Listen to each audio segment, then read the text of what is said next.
Freedom of expression की दुहाई देकर कनाडा को पाकिस्तान बनाने में लगे जस्टिन ट्रूडो का विवाद है कि पीछा छोड़ने का नाम नहीं ले रहे। उनकी बचकानी आदतों के कारण अक्सर वो विवादों में फंस जाते हैं। वहीं आजकल उनकी ये हरकतें भारत को लेकर नजर आ रही है। वो बिना सोचे समझे और बिना सबूतों के आधार पर भारत पर आरोप लगाते पिछले 1.5-2 सालों में देखे जा सकते हैं। और इसकी वजह की बात करें तो उसका कारण भी बिल्कुल स्पष्ट है कि उनकी सरकार अल्पमत में चल रही है और उसे बचाने के चलते ही वे भारत के विरोधियों के साथ खड़े नजर आ रहे हैं। लेकिन यहाँ भी उन्हें शर्मिंदगी का ही सामना करना पड़ रहा है। हाल ही में यूक्रेनी कनाडाई जिसने रूस के खिलाफ दूसरे विश्व युद्ध की जंग में हिस्सा लिया था, उसे अपनी संसद में बुलाकर ट्रूडो ने सम्मानित किया। इस पर अब रूसी राष्ट्रपति पुतिन बुरी तरह से भड़क गए हैं। कनाडा के प्रधानमंत्री ने उन्हें बुलाकर जो बेवकूफी की और एक नए विवाद को जन्म दे दिया, उस पर पुतिन भयंकर गुस्से में नजर आ रहे हैं और उन्होंने कनाडाई प्रधानमंत्री ट्रूडो को तुरंत तक बता डाला। पुतिन ने कहा कि कनाडाई संसद के स्पीकर कहते हैं कि कनाडाई यूक्रेनी या यूक्रेनी कनाडाई नाजी ने द्वितीय विश्व युद्ध के दौरान रूस के खिलाफ लड़ाई लड़ी थी, तो उन्हें समझना होगा कि उन्होंने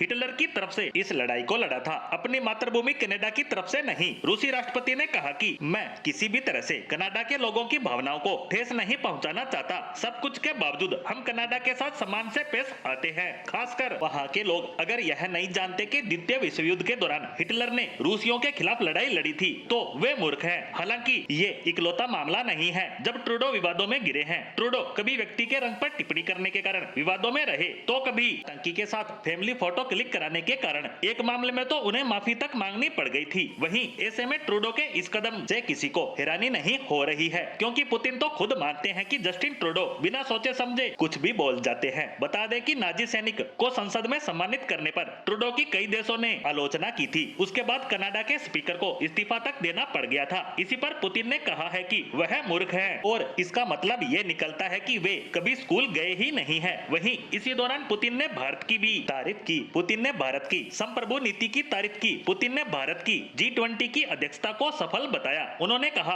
भारत इसलिए सफल हुआ क्योंकि भारत ने G20 एजेंडे का राजनीतिकरण नहीं किया। भारत को रूस से दूर करने की कोशिशें निरर्थक है और भारत एक स्वतंत्र राज्य है। बता दें कि यह सब उस समय हो रहा है जब भारत और कनाडा के संबंधों में तल्खी देखी जा रही है। ट्रूडो कभी तो कहते हैं कि उनके देश में हुई घटनाओं के सबूत भारत को सौंपे गए हैं, तो कभी कहते हैं अभी हमारे हाथ सबूत नहीं लगे हैं। वहीं दूसरी तरफ भारतीय प्रधानमंत्री अपने मित्र देश रूस की दूसरी बार यात्रा कर रहे हैं। वह भी मात्र पिछले 3 महीने के अंदर, जहां उन्होंने युद्ध का हल शांति और वार्ता से निकालने की बात कही और कहा कि इस युद्ध को समाप्त करने में भारत हर तरह की मदद करने को तैयार है। और इसी बीच रूसी राष्ट्रपति पुतिन का कनाडाई प्रधानमंत्री के मूर्खतापूर्ण कदम पर बयान सुर्खियों में बना हुआ है।